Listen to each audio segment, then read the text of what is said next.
So I'm going to make a 4¼ inch wide, long mortise through this piece of wood to use as a tester. And here we go, just like that.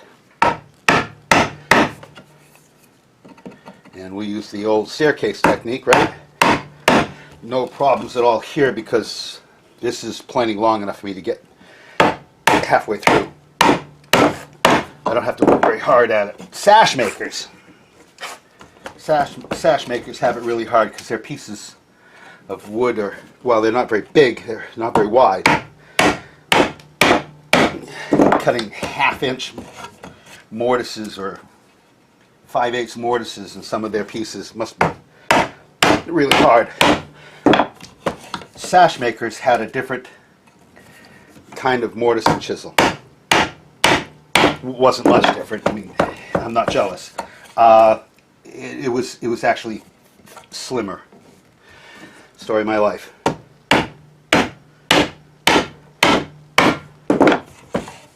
And typical of, you know, the refined, lofty nature of sash makers.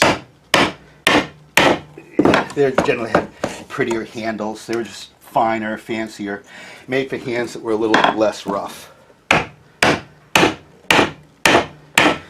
I'm kind of a just, you know, a general house carpenter from another time.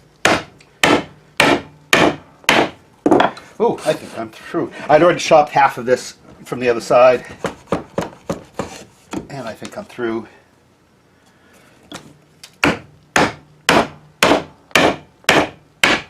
And through and through, through and through.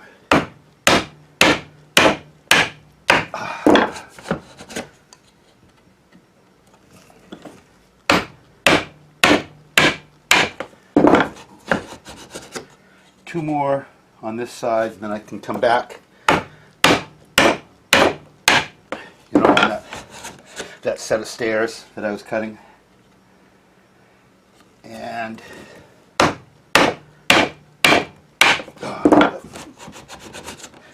so I've got a bunch of chips in there. You've noticed I haven't popping any chips out. Yeah. I can push them all out through the other side. I think they won't get too jammed up. But, you know, here we go. All right, so now back up the stairs, bing, bing, bing, go deeper and deeper until I'm halfway through. I am there. This is getting a little wiggly.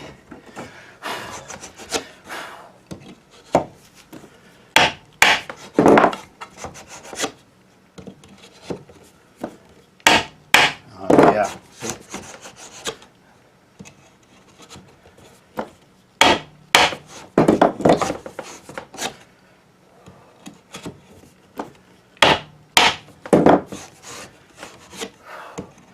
You can't take too much off at once.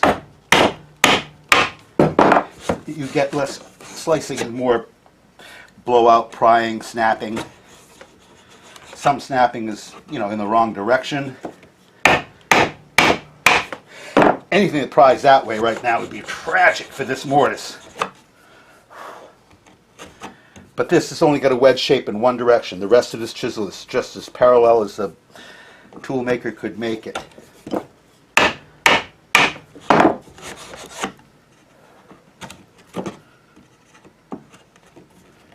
Looks like maybe 3 more.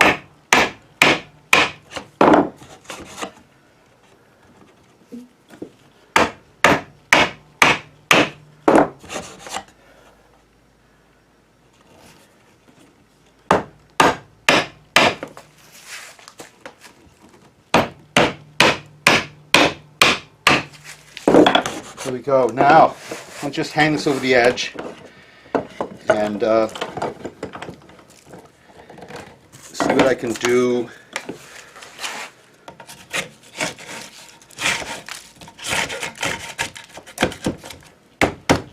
It's always someplace, you know. That didn't work.